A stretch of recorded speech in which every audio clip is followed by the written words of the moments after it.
marhaba tompokilasy sy tompokivavy amin'izao vaovao ny alina alakamisy faha 14 ny volana febroary izao. Hibahan-toerana eto ny vaovao politika sy ny fanohan-kevitra manoloana indrindra ny feuille de route izay fototry ny dinika etsy sy aroa tato ato. Famelohan'izay dia hiverina ny Tomasina isika hamantatra ny zava-misy ao amin'ny Seranan-tsambo nojaray ny filohan'ny fahefana avo manokana raha teo ny tale jeneraly ny ty Seranan-tsambo ao Tomasina ity noho ny fahatongavan'ny vary izay efa aparitaka eran'ny Madagasikara ankehitriny. Omaly tao Tomasina amin'ny sabotsy izao ho an'Antananarivo manokana ary ho an'ny Toliara ny faritra atsimo izany dia sambo mihitsy no hitondra ny vary milanja 10,000 taonina ho any atsimo. Hiverina any Tomasina avy hatrany arsika eto am-panoloana.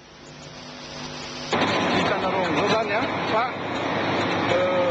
raha zaho eto Tamatavy aloha zany niasako amin'ny toro ataoko hoe hatramin'izay fa nisy fotoana maromaro zay zany sambo amin'izao mba misy sambo tena hoe tsara vao io an'efa construction io sambo io zany vao tamin'ny 2008 mahavao zay sambo zay zany dia mahafaingana ny productivité zany hoe midika productivité moa zany eritrereto ohatra fa vao malo tonga le sambo zao efa misy 2000 taona mahery ny vary vao débarqué amin'ny fotoana zao fa raha sambo taminay zay tsy nahafanana nandrana an'izay productivité zay fa noho le mahavao sambo zay ka tena raha zay fifaliana sy nandrahoana eto ampoan'ny Tomasina mihitsy mandray zao sambo vahoatra zao ary anatana aminao matena tokoa zany rehefa matena sambo maro manaraka anao dia vahoatra zao ihany sambo fa tsy amin'izao fotoana zao dia efa nalamina io fivarotam-bary-mora io isaka ny arrondissement dia isaka ny quartier ihany koa dia izay zany napetraka mba ahafahana ahitana ny résultat tena tokony ho izy zany hoe ny olona rehetrarehetra izay tokony voatotoka ahazo ny vary-mora dia ho ahazo zao zany fokony tany tena omena sehatra bebe kokoa amin'ny fifandaminana zany hoe ny fokony tany tsirairay ahafantatra ny statistique zany hoe ny nombre ny olona izay ao amin'ny fokontaniny dia izy ihany koa no anome ny filan'ny fokotany misy azy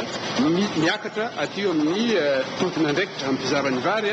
dia livrena makany amin'ny fokontany dia hivarotana ao amin'ny fokotany ny vary ohatran'izay anaovana azy.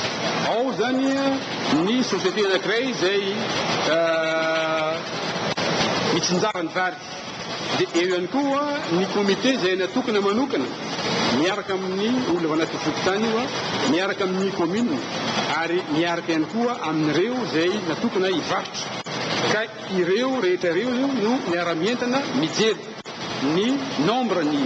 olona izay eo ahazo vary amin'ny fotoana anankiray voafetra sy ny filan'ny olona ny vary izay ho atokana amin'ny fotoana voafetrany koa. Ny vola 1 milliard d'ariary izay ho atokana anaovana ny fanatsarana ny lalana zany hoe anaovana réparation izy io ny lalana izay be lavatavana dia vao androany moa antsika naneny ny déclaration izay nataon'ny filohavy Jésuita amin'izay nomezana vola izay ho an'ny commune. Rehefa avy eo ny commune anao ny karazana planning amin'izay iantoloha ny asa. Sady miresaka vary isika no miresaka lalana ihany koa tsy misaraka ireo efa nahitambokatra sady ny dindinika amin'izao fotoana tsy ivry ny parlement izao tena amin'ny lapany tsy mbazara satria efa nidina any amin'ny lalam-pirenena faha 12 sy faha 15 ny ministra Rafimadimby Eric mijery ny toetry ny lalana any amin'ny faritra atsimo atsinanana sy vatovavy fitozonana fandeha hiverenantsika ny vary napitinina ho 700 ariary ny ray kilao araky ny fanapahan-kevitry ny fitorana tetezamita fanahoana moa no miakatra ny vidim-bary mamaly izay ny filoha ny vomiera ny fampandrosoana ny ambanivohitra eo anivy ny plan-kevitra ambony ny tetezamita andriamatoa Razafy Mefa Hermanana izay manatona ihany koa ny vahoaka amin'ny alàna fampitinana ny vidim-bary fanahoana ny miakatra ny vidim-bary mamaly izay fanontaniana Joseline aby izay ny CST Razafy Mefa Hermanana.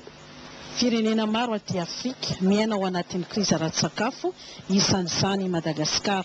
Ny vary isan'ny foto-tsakafon'ny malagasy nefa io vary io nahatana fiakaram-bidy miompampana ka niteraka krizy ara-tsosialy. Marina dia marina tokoa fa dia miaina krizy roa lafy ny firenena maro, indrindra fa ny firenena andalam-pandrosoana amin'izao fotoana izao, dia ny krizy ara-tsakafo sy ny krizy ara-politika. Isika eto Madagasikara dia tonga amin'ilay fitenenana hoe milolo lanitra ka tsy maintsy lena, ary dia miaina ao anatin'izany krizy ara-tsakafo zany ary tratran'izany krizy ara-politika zany ihany koa. Ny ara-tsakafo ny tsika malagasy dia ny problema ara-bary no krizy iainan'ny firenena amin'izao fotoana izao. Ka io resaka ara-bary io dia tsara aloha mampafantatra antsika fa ny vary dia tsy mba etam-barotra ohatran'ny etam-barotra rehetra ka azo atao izay tiana anaovana azy ny vidiny, satria iakina ny fiainam-bahoaka. Ka ireo izay levitra ny vary ho atao fangoronan-karena na hatao andemena ny vahoaka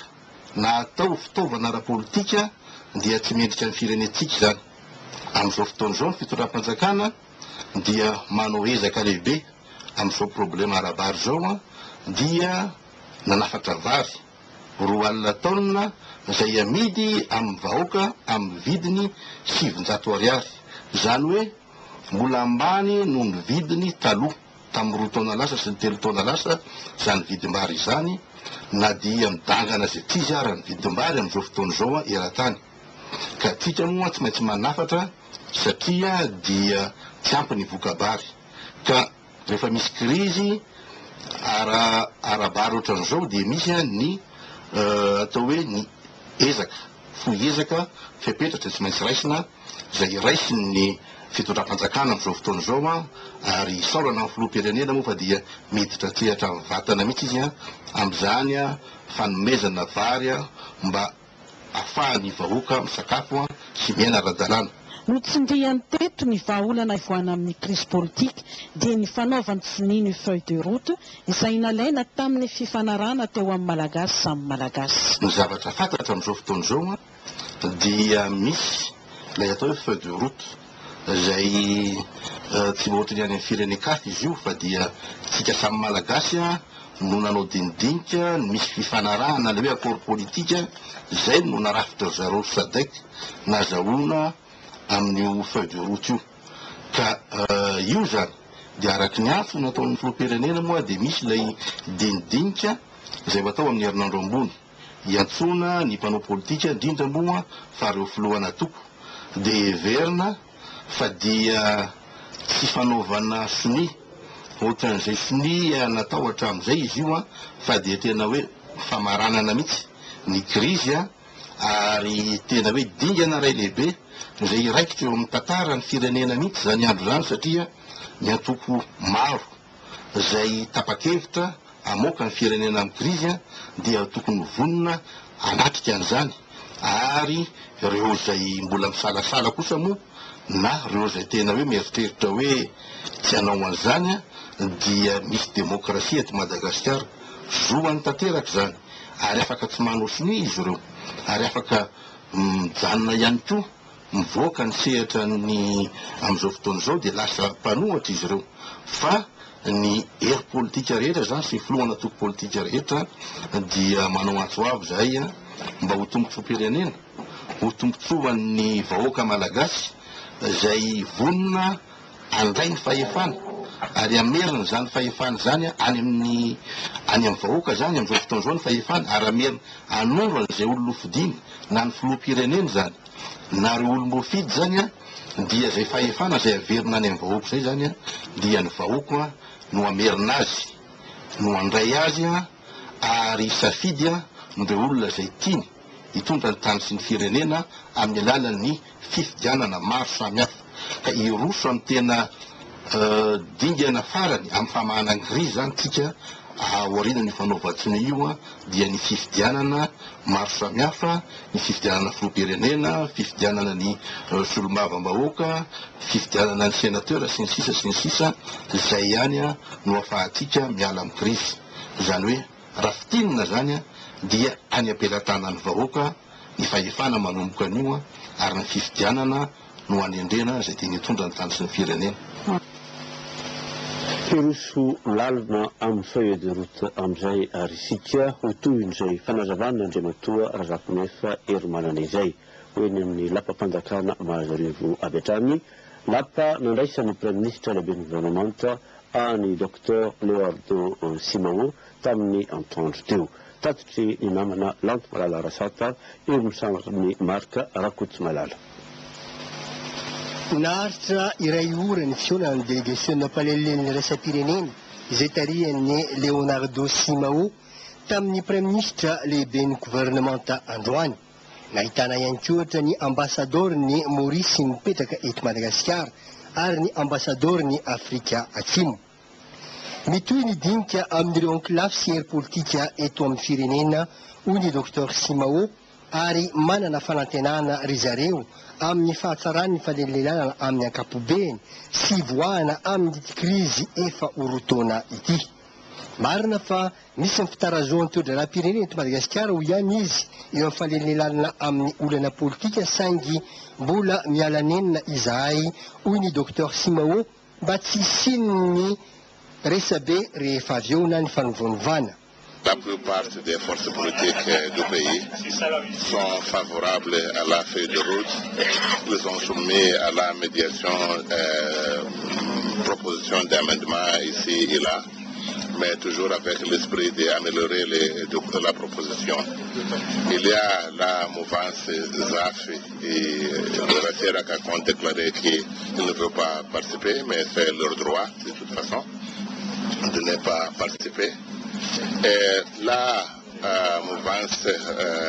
Ravalomanana nous avait dit qu'ils veulent participer. Ils ont reçu même une copie du document et ils ont informé qu'il était dans un processus de consultation interne au sein de leur parti, de la mouvance, et qui attendait aussi des instructions de leur président en Afrique du Sud. Ny Prime-ministre lehibe ny gouvernemanta moa nilaza fa manantena vahaolana mahatsara ny vahoaka malagasy rehetra tsy maintsy ny volana oktobra hoy izy no anatanterahana ireo fividianana eto amintsika. Vonina hoy ny Prime-ministre ny filohan'ny fahefana avy ny tetezamita ametraka fiarah-miasa amin'ny hery politika rehetra saingy tsy afaka hiandry kosa ireo izay tsy mila izany. Farany miezaka ny mitondra fanampiana vonjy-maika ho an'ny vahoaka traboina vokatry ny fandalovan'ny rivodoza bingiza ny fitondrana eto amintsika. Efa natidiky ny namana Lanto Malala Rasata teo ny fisian'ny fihaonana teo amin'ireo antoko politika samihafa tamin'ny Dr Leonardo Simao. Tahaka izao indrindra ary ny tatitry ny namana Njakasehatra Razenarso eo amin'ny sariny Jean-Baptiste Razanarveu momba izay fihaonana tamin'ny Dr Leonardo Simao izay. Na ny Escopol na ny ASPM na ny LENSAS dia samy nanana ny fijeriny sy ny famitianany ny resaka ny fanaovan'izy ireo tamin'ny mpanelanelana iraisam-pirenena avy amin'ny SADC avokoa. Varnay zany dia efa vonina fa tsy misy olana tsony amin'ny fanaovana sy fampianaranana zany fa rehefa nanazavy izy hoe misy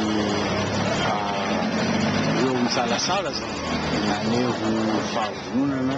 dia mba mangataka zany izy aminay tsy vitany hoe hiandry kely dia azahoany fotoana andresena lahatra eo amin'izao fa hanampy koa zahay zany andresy lahatra n'ireo namana zay eo misy fisalasalana dia inona moa maharatsy an'izany nanasoa izy le fedoroty anaprofona zany fa toananay fedoroty dia manaraka zay moa manasoava zay manasoava any antaraka sy namana zay mbola fisalasala iziny mitondra zay zahatra ireny fa tokony amboarina satria fantatsika zany ary nazavany koa zany mba tena efa reraka dia reraka mitoekarentsika ny vahoaka efa fantatsika koa fa manomboka efa mila tsy hazaka tsony zany ny atotenany karaha mbola zao ndray tsika mbola tarazo eto dia mety anisy ny tompony andraikitra atao amin'izany mba sombany mitoekarena zany. dia lalana faranenana ilana amin'ny krizy ka mahalalana faranenana ilana amin'ny krizy any dia mikevitra izay amin'ny lamanay eo anatin'ny parlement zany hoe escopoina parlementaire izay efa nanao sini fa izay kosa dia nakaroa andro zany nanao sens de travail atato amin'ny toeranyity nandinika tanteraka ny porter ny feuille de route sy ny zavatra azo atao any ary taorina zany fivirina sy fanadiadiny zany nanapa-kevitra izay hoe hanao ny engagement zany sy ny feuille de route. Ny UDR Fanovana izay ahitana ny antoko TGV kosa dia nanamafy ny lala-kevitra efa najorony ireo hatramin'izay dia ny fanamafisana ny zavatra tapaka tamin'ny fiaonana teny Ambohimanambola. Ao anatin'izany ny tranga manokany filoha teo aloha. UDR moa dia efa mazava satria efa tia roso lalina dia lalina zany ny UDR amin'ny famanana krizy ary matetika dia mandefitra indrindra moa anatin'ny feuille de route io tsy mahafa-po aminay zato isan-jato io feuille de route io kanefa noho ny fahatsapana fa tokony efa iroso